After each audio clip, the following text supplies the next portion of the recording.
And we're in. Hello there, I'm David Bradley, aka Schizophreniforms, and we're joined by the lovely Mr. Teethlikebaseballs, aka Jack. How you doing, Jack? Yo, hey guys. Right. So, Jack. just to start it, do you want to give us a brief bit of information about yourself?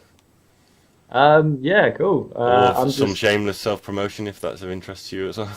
the opportunity. Yeah, no. So I'm basically a video editor, a designer, musician, and yeah, a goofball. I don't really like to describe myself much. So That's cool, I no just worries. And you scream like a fucking demon as well, for in the metal context. That I remember very well. And a very good drummer. Very, more than talented drummer. oh posh. No. You're definitely better than me, to say the least. And I'm not bad now. I've been practicing. You're a bassist, David. Yes, that'll be that's probably a key factor in that. Okay, so just to give a bit of a preface as to why Mr. Teethlikebaseballs is on the channel, we had a video the other day about ADHD with Gordon Vader, and he watched that, and I didn't realise or didn't remember that he actually had ADHD, and that prompted a further discussion about perhaps would you like to be in the podcast. Hold on. Yeah. Yeah, well, you are there. Sorry, I thought I'd lost audio. Yeah. No. I was just yeah. No, I have severe ADHD, so like when I was a kid, I was always getting into trouble. I must just want to say sorry to my parents because I must have been a fucking nightmare. Oh, bless you. And I was not good. I was not academic in any way. And yet, yeah, you've been very successful in everything I've ever seen you do. Paradoxically, you may not have got to the point you wanted to, but yeah, you've been professional. You've excelled in your field in everything I've seen you do. You've managed to hold down regular work. It's never even been apparent to me that you might have ADHD, so that means you're coping with the symptoms of it very well and have adapted very well. So that's something to be proud of as well. that's very nice of you to say, man. Yeah, absolutely. I am really bad at tests. I'm really bad at studying for tests and knuckling down and focusing. That's the one Sure. Yeah. big thing about ADHD is getting yourself to focus. I am the worst procrastinator. I can literally be focused on a task and I will be like, ooh, something shiny, or Or just a thought will grab you, or yeah, you get an anything. idea for a totally different project. Like, Yeah, and you can just wind up in a completely different place to where you started. sure. And That must be you quite wake up. interesting in a weird way, though. Yeah, and you just wake up and you're like, how the fuck did I get here? But so and you kind of got to track back. You got to look back at whatever it is that you're doing and kind of try and find the starting point again, which is really difficult. But like the first thing that they do to you when you have ADHD or you get diagnosed with having ADHD is they put you through like a series of tests, Is like that neurological tests or like physical tests?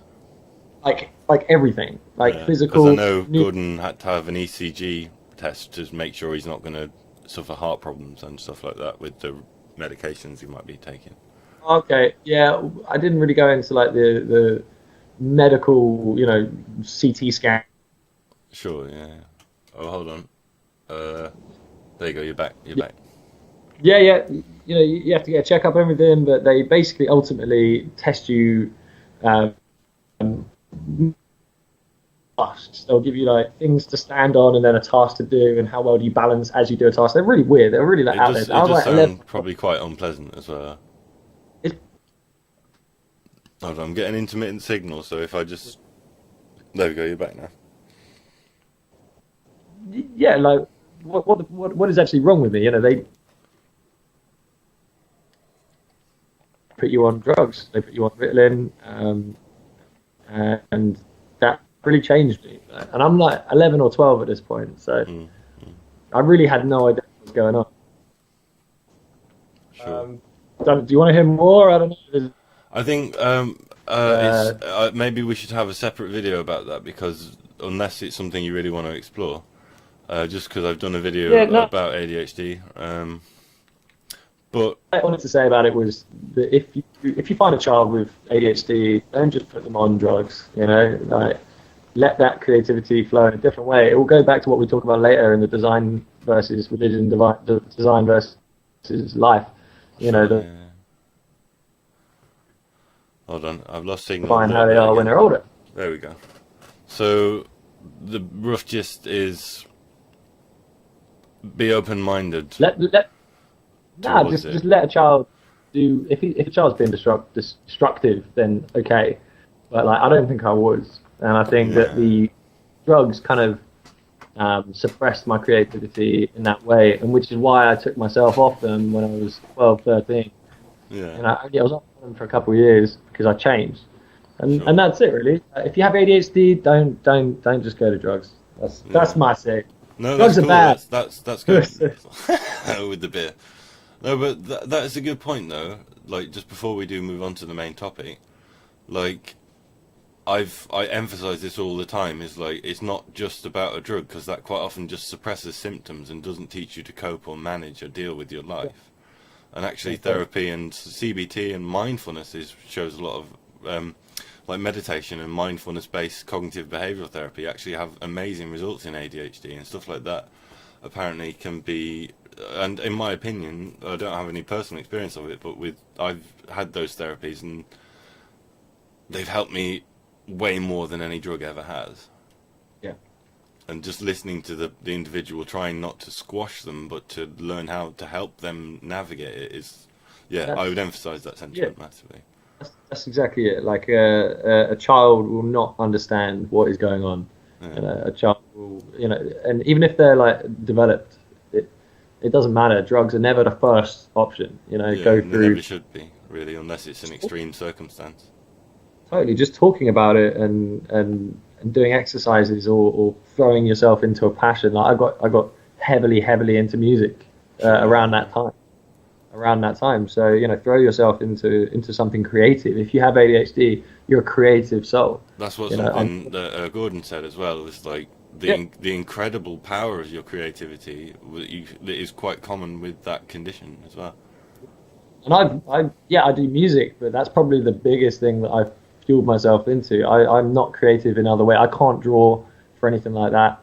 Just whatever it is that you do that excites you. If you just point downwards though, on the camera, this is the things that you do that are very creative, that you still work on as well, that is a big part of your life, and actually is an example of how certain character traits might be beneficial, because it's and check him out. He's a funny guy. He's got some interesting things to say. He's always very supportive and active in the communities as well, so that's always nice.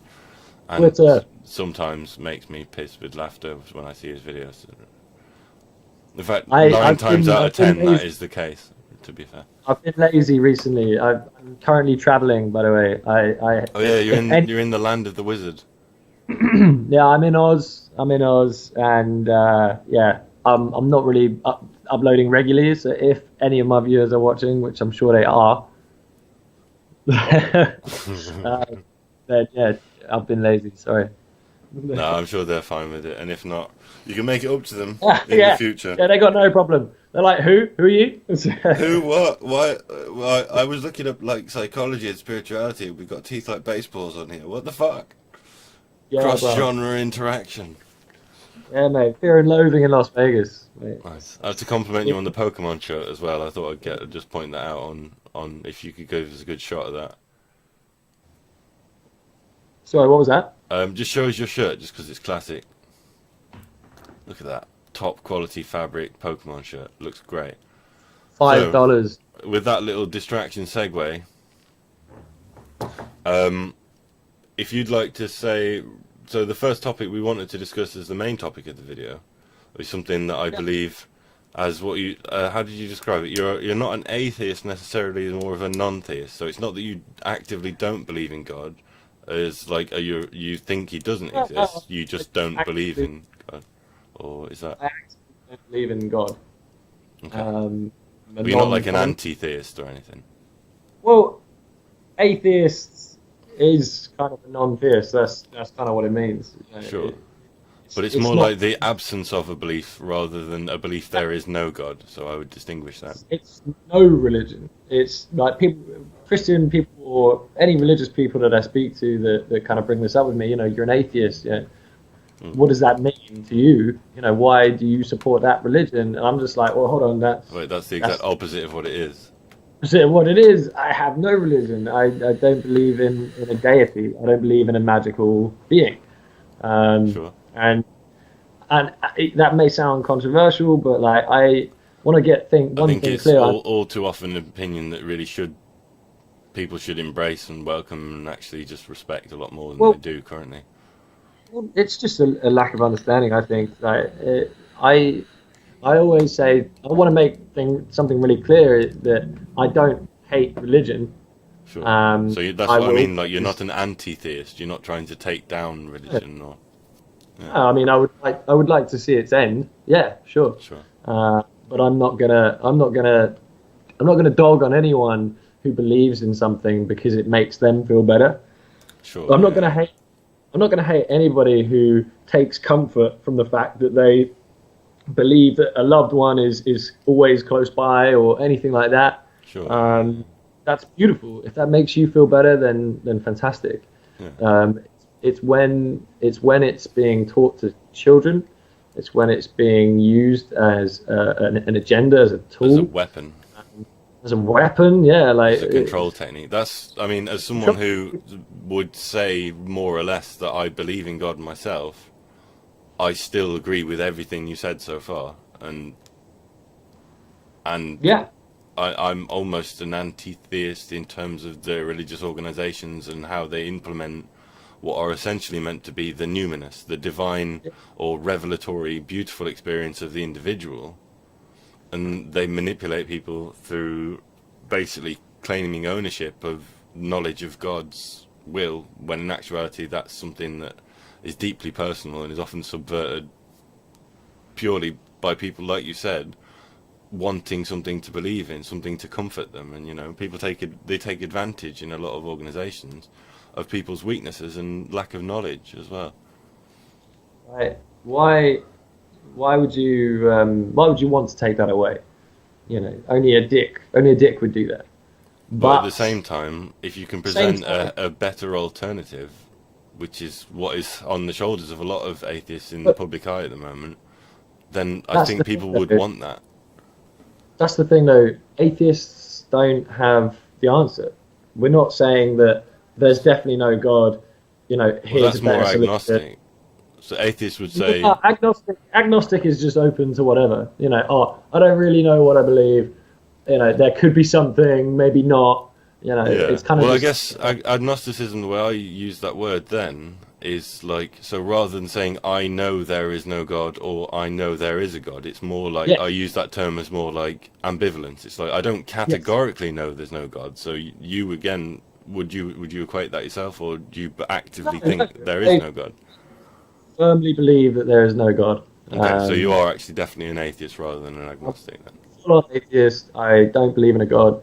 I have no evidence to see that there is a God. And I'm not just being ignorant. I've No, no, read the no, books. I've gone to the churches.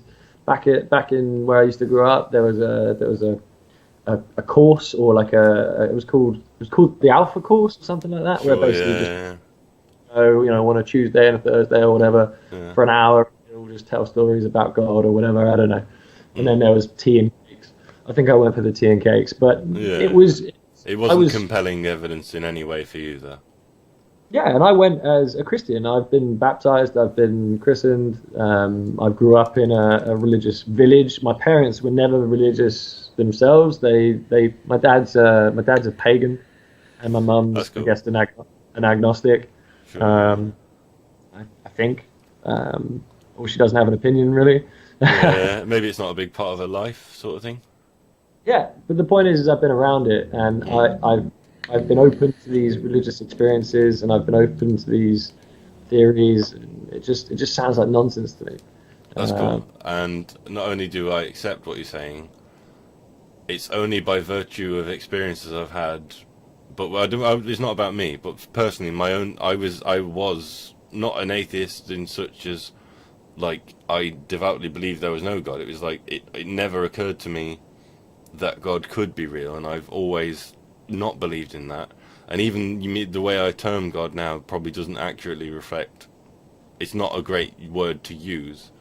I yeah, believe in different things, so In a lot of Yeah. regards, we're very similar in that way, and it's quite nice to have you come on and discuss this perspective on it, because spirituality, even if, and this is leads us on to the nice topic of morality and religion, which Yeah. is, even if you don't believe in God, that doesn't necessarily mean that you don't have a spiritual life, or that you can't, that you don't have morality, you don't have ethics, you don't have all the things Totally. that a spiritual life typically denotes. It just means that you What don't is believe there's a God, like, and so that, What's the first thing that every religious person says to you? Where do you get your morality from? yeah, Where do you, Brad? David? Where do you get your morality from? personal observation and social norms usually. There you go. Yeah. Exactly. And Exactly. also what's beneficial and acceptable in society. So and I quite, yeah, it enrages me when people ask that question, as probably as much as it does you. And I happen to believe that there is a transpersonal entity. Like, why do you need religious structures to tell you what's right and wrong? And yeah, feel right. So in that case, Fact, it's on. There you go. that's less moral than what you said. So whenever a religious person will come to you, go, where do you bad? I know what's good and bad because I have it on a big old stone, and there's 10 commandments, and I just follow them, and then I'm good. Sure. Because I get a prize at the end, I go to heaven. Sure. Yeah. Or or I go like, out hold of on, fear of punishment. yeah, right. I'm good. I'm just good because, well, or at least I try to be good. Sure. Because it's the right thing to do, and I won't get anything in return from it. Probably, hopefully, good karma, and that's kind of it. Yeah. You know, I would say that I'm more moral than the average Christian guy who goes to work, does his job, pays his taxes, just to get into heaven at the end of the year. I wholeheartedly support that. And if you, so I think I've got signal loss. There you go. You're back. If you could elaborate on that a bit more, and what I wanted to prompt you with is this idea of like, doing something out of fear of punishment. How is that doing a good thing, basically? If you're only doing something not to suffer or to receive a reward, how can you call that moral conscience at all? Could you, so you cracked up a little bit there. So do you mean, like, how do you judge your Hold on. ability for? So hold on. Wait till we got signal. I just wanted to further add something that I've observed and is a very compelling argument that I've heard before, and I wanted your opinion on it, which is that doing something out of fear or in hope of reward, basically like you were saying, that's actually immoral. Yeah. That shows no conscience whatsoever. That shows just fear, or do you see what I mean? And I was hoping you could elaborate on that. It's not unforgivable. Like, yeah, of course. So it's not unforgivable. If you look at, you know, all of the people that have been not demonized, but what's the word? You know, suppressed over the years, like sure. the Jews in Egypt, black people in modern America. Yeah. Like, people are scared. People are, you know, worried about their lives and what happens around them, and that's understandable. You can play on that, and it's the people who I think that are truly evil are the people who use religion to play on that. And not only that, they quite often know better. Yeah, if you see what I mean. They're not, you know, it's like the different rule between like the priest and the lay person. The priest knows it's all allegory and a metaphor for and so on and so forth and mystical teachings, whereas the lay person, it's all right to tell them that it's literal. Look at Mormons. Look at Mormons. You know, they've been like religion has been completely fabricated. Yeah, it's been proven to be wrong, to be incorrect. Yeah, and it's in a recent enough time that there's actual categorical evidence as well. Categorical evidence for its you know mistrust and its clear vindication of people's trust. Sure. And this actually leads quite nicely onto the next topic, which is education and religion in education, because I think that's a big part of why these structures are allowed to. So, feel free. Sound off, man. I'm Lovely, all ears. lovely segue, by the way, there, David. That was Thank lovely. you. I'm getting some experience of this now, so Moving swiftly on. I like that. That's good. That's good. yeah. Yeah, totally. So I'm a big fan of Richard Dawkins. I'm going to regurgitate a lot of what he said because I believe in what he is passionate about, and that's about learning and about knowledgeability and credibility. Sure. And And that's evidence-based opinions. what's real, though. That's what's real. That's things that we can touch and we can see. And I was really hit by a story of him going to an Islamic school, Sure. who were abhorrent in their belief that salt water and fresh water never mixes, just doesn't mix, no matter how hard you try, it just doesn't mix. Right.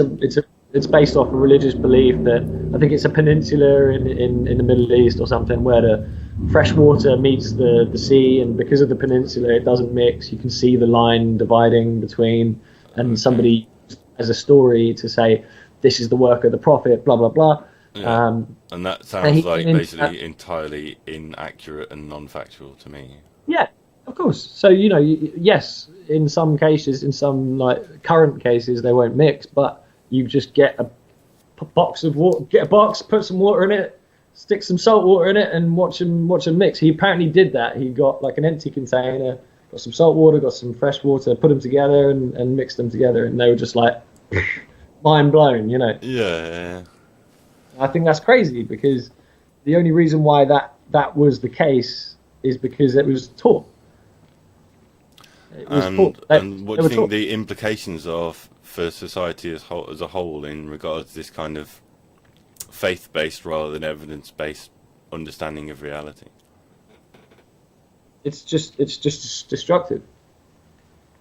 It's completely destructive. If we look at historical evidence, any society that is based purely on religion is destructive and hasn't lasted. Yeah, ultimately doomed to failure. Yeah, I mean, you can argue with Dubai or these other Muslim countries or like whatever, and like they've only started booming in the last 20 years. And that's because they've focused more on technology and Western practices, basically. not even like, Well, you know what I mean, like non-secular practices. That's what I meant to say. Sorry. Yeah. No, not at all. But that's another point of geography. Where I'm only Christian by birth because I'm born in England. Where you may only be atheist because of being born in England to a certain extent, because we have the freedom to actually not believe. So, if I was born in the Middle East, I would probably still be, one of the 1,000 religions that they have there. Sure, yeah. I want people to be happy, and I want people to believe what I want to believe, but only if it's only hurting yourself. You can only make yourself ignorant. Like, don't put your ignorance on other people. Like, whenever I see anything preachy, I kind of just go. I back away from it. Like it's sick. Sure, yeah. But in a weird way, that might be preventing you from having experiences that might be really valuable to you or inspiring. Yeah, totally. And the way I approach that is like thinking about it's not the religious experience that is the real issue. It's how man interprets God's will, basically. Yeah. Is the best way I can describe it. Like, whatever God is, or whatever people are using that word to represent, I personally, from my own experience, believe that's a potential of the human mind to experience that. But it's how you translate that, how you talk about that, what you think that suggests, is where all the problems come from, in my mind. I would mention the numinous, for example, as a good example, if you know what I mean by that. Numinous? No. It's basically it's the non-religious divine experience. So like you might have it like you might go out into a forest and suddenly be struck by the absolute awe and perfection and beauty of the forest, and fall down on your knees in tears, and you get it quite often in like enlightenment moments and stuff like that, like this sudden inspiration. But then what people go and do is, rather than just saying, okay, that's nature, That's a Yeah. beautiful experience that I had where I realized I'm connected to something bigger than myself.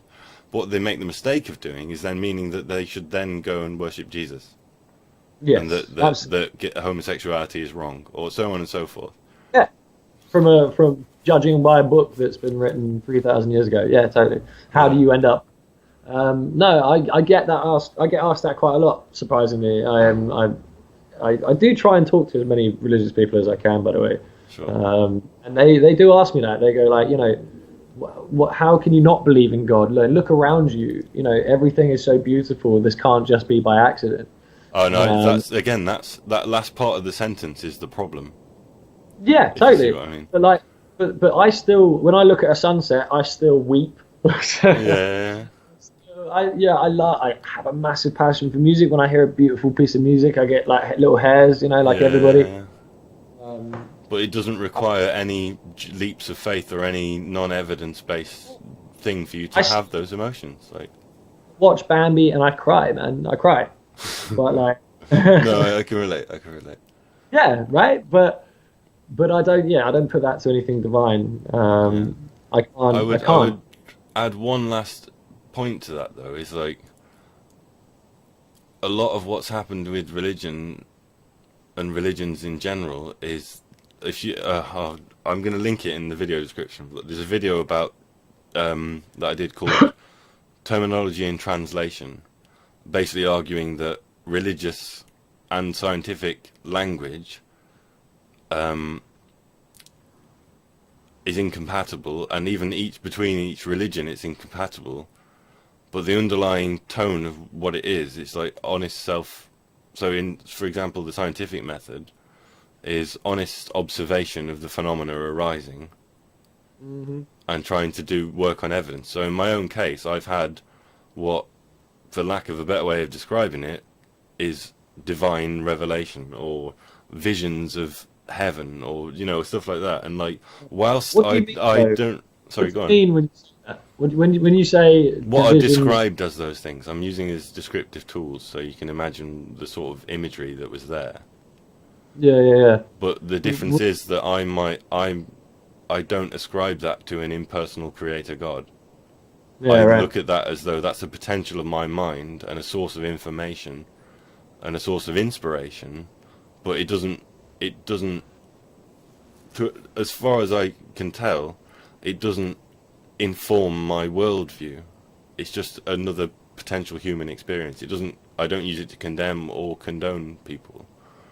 No. Well, yeah. Yeah, and that was But all I was that's suggesting. good. Just like, yeah, just that. Good perhaps- for you, man. Yeah, no, that's cool. Sorry, bro. I was just gonna say that, like, yeah, there might be certain experiences that you might reject that are potentially available to you through like meditation, stuff like that. That and in fact, your lack of belief or your belief that there is no God might help benefit that process totally. of personal development as well. I don't know if you know this about me, Brad. I used to do martial arts quite a lot. Oh yeah, Wing Chun or Kung Fu or something like that? Wing Chun, Kung Fu, and like Kempo, I think it was called. And Kempo That's specifically. weapons based, is it? Yeah, there is weapons in it, man. Yeah, weapons. Nice.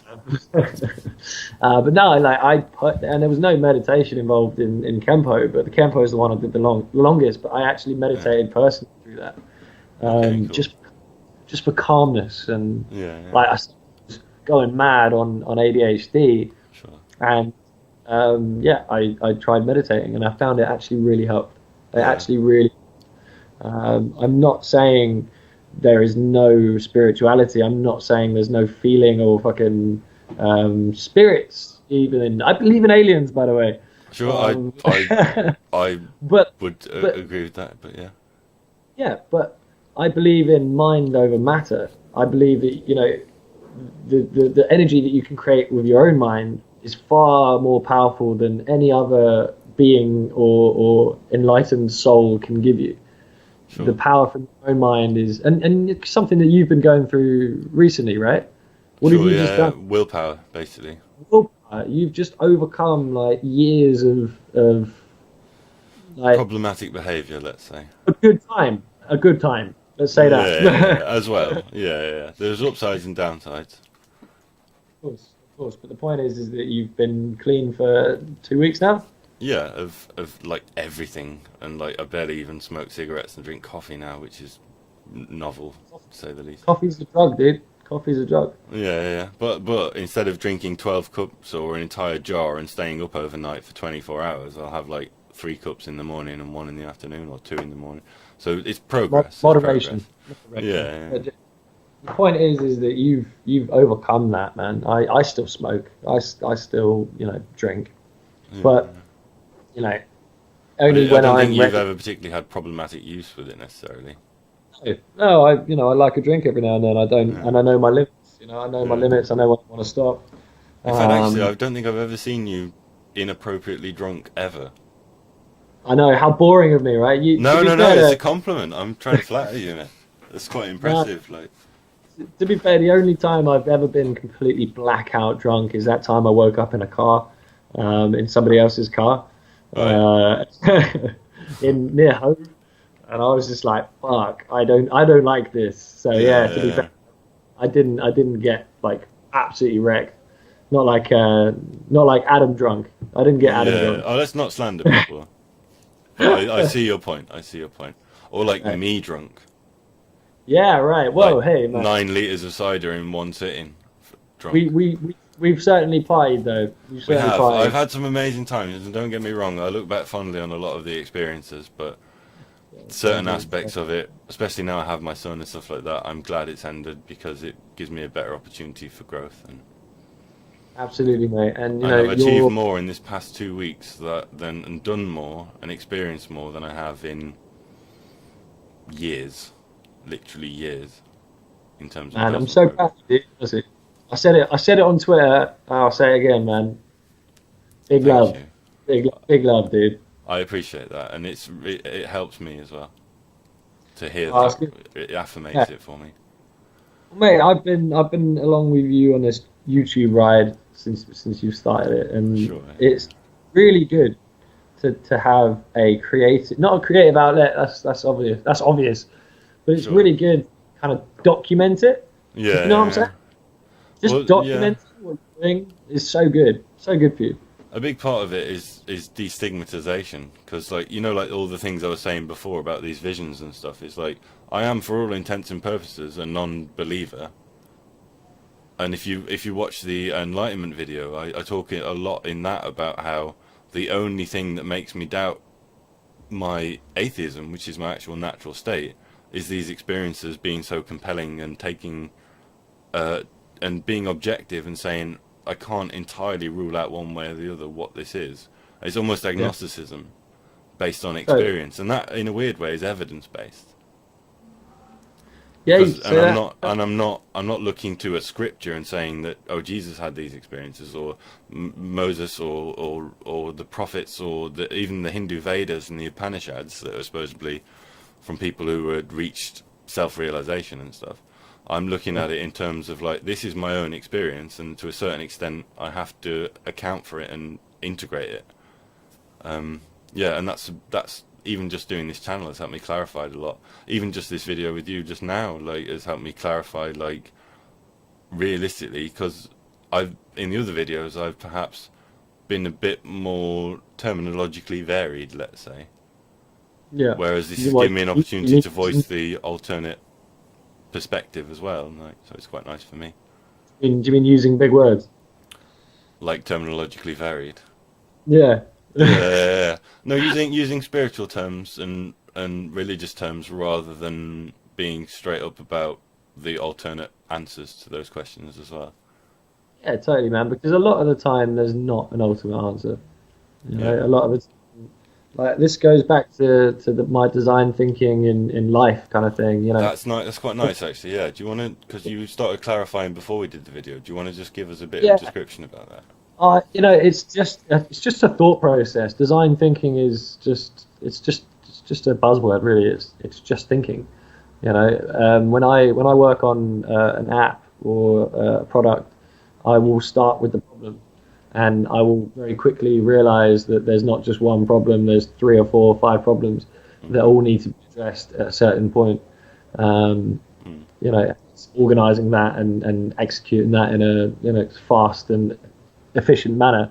Sure. But going deeper into it, everything is design. You know, politics, religion, life as we know it. You know, Sure.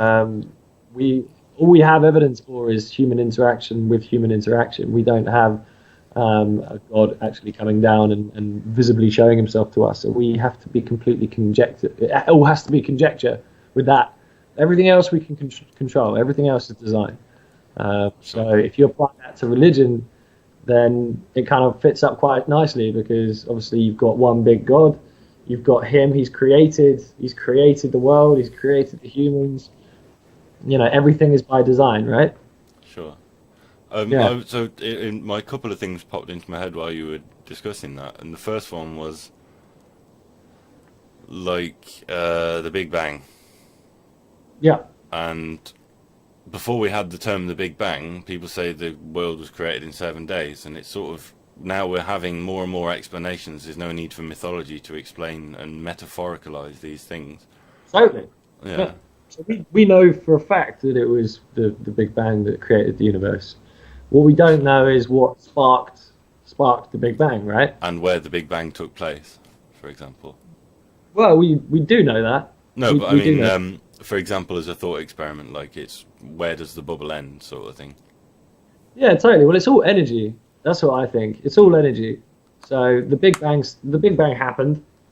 It released an unimaginable amount of energy, which is constantly expanding. You know, we know that our solar systems are coming apart, Yeah. are going away from each other, which Entropy, means it's basically. expanding at an exponentially rate, and it's getting faster. Sure. But scientists do believe that will end at some point. Yeah. The Sure. end of thermodynamic function in the universe. Exactly, and where planets are unable to be formed anymore. As soon as planets are no longer being able to be formed, and we're talking trillions and trillions and trillions of years in the future. Sure.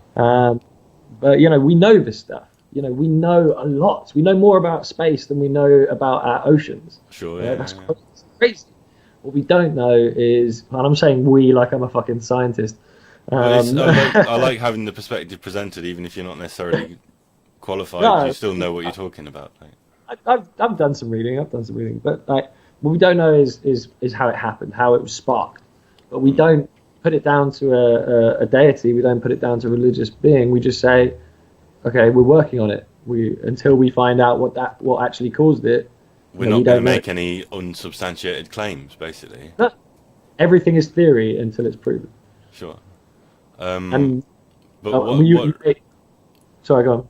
No, I was just going to add. You finish first, actually, because it's a slightly different subject I was going to mention. Yeah, well, like, same. I was just going to say that kind of bridges quite nicely into the whole evolution thing, and how. So you know, what about evolution? Because there's loads of holes in evolution. No. Yeah. I see your point. There's not anymore. There used to be a lot of holes in evolution, but they filled the gaps. And the evidence is there. So yeah. Actually, incidentally, that reminds me of it was Richard Dawkins debating a archbishop that was quite interesting to watch. I can't remember the name of the video, but I watched that the other day, and love Richard Dawkins. Yeah, he's a good lad, and it was the first time I've seen him be open-minded about spiritual experience as a phenomena and stuff. It was quite nice, because a lot of the time he's characterized by saying things like, it doesn't matter what you believe, or the only thing that matters is truth. And for some people hearing that might be quite shocking, but it's actually true. He gets so much stick for being like really rude. Let's be frank about it. He's insensitive. Rude about it. Insensitive, but like the guy can back it up. Yeah, you know, he knows what he's talking about. Yeah, he knows what he's talking about. He's a fully fledged biologist for like Oxford or something. What's it? Evolutionary biology is his specialty. Evolutionary biology. Yeah. He knows his shit. And you know he can. He's had the religious experiences himself as well. You know, he grew up in a very very Christian household. Sure. He's read the books. He's read other books. He's read the Quran. All these kind of books. It's crazy. He really throws himself into it, and he started a movement. Let's just be honest. Started a fucking movement. Atheism is fast religion, bruh. Even if I don't necessarily agree with everything he says, which most of it I do, that and the antithesis, having an alternative to religion in general and the structures that previously exist, is one of the most progressive moves. Like you said, there's a reason it's the fastest growing sort of religion, because Religion. yeah. Did you see me? You can't see me do that, but I did do that as well. I hope so. I hope so. Yeah. Well, with good cause, like. I can't see him, by the way, guys. I can't see him. I'm just looking at a blank screen here. That's why I'm all distracted. But yeah, there's a reason it's one of the most progressive movements on the planet, and actually once we reach a certain point, which is, I think, is called, there's a term coined for, once it's over 10% of the population categorically knows that, and is that way inclined, that it'll have what's called going over the tipping point and have a knock-on effect on the rest of society and bring balance. Mainstream. And so the last thing I want to talk about, because I mean, I'm happy to talk for a while longer, but we've had we're coming up to an hour, so Good talk. Good talk. one of the last points I'm going to talk about or ask you about is, we sort of touched on earlier, which is the numinous. That thing again is like,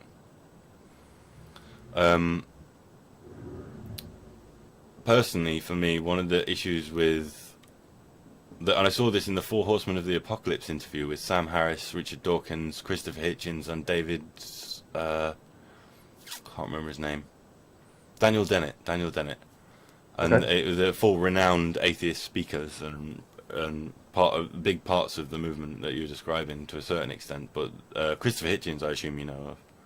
Yeah. Christopher Hitchens is a legend. Yeah, he's proper. Some of the most compelling arguments that have eradicated the faith element of my religious experience have come from him. Yeah, right. And actually, a lot of what, especially Christopher Hitchens has said, has made me question that even if what I do believe is true or what I've experienced is real in the context that I experience it, maybe God's not that nice, even if he does exist. Yeah. And that worshipping that kind of character is sort of the antithesis of what the rest of the religion is supposed to be preaching. He's a sadist. He's a complete sadist. Yeah. Were he to exist, he's either, they often say, he's either redundant or malevolent, basically. They're the two arguments. Either he does have the power and doesn't use it, or doesn't have the power and can't use it, sort of thing. Yeah. And either way, what use is he as a god if that's the case? Yeah, kind of making him not existing, making him anti. Yeah. I don't know what I'm trying to say here. Basically, he doesn't exist. Yeah. Well, you've made your point on that quite clear. That being doesn't exist. You know, everything on this earth has a purpose. Has been developed to have a purpose, to do something specific.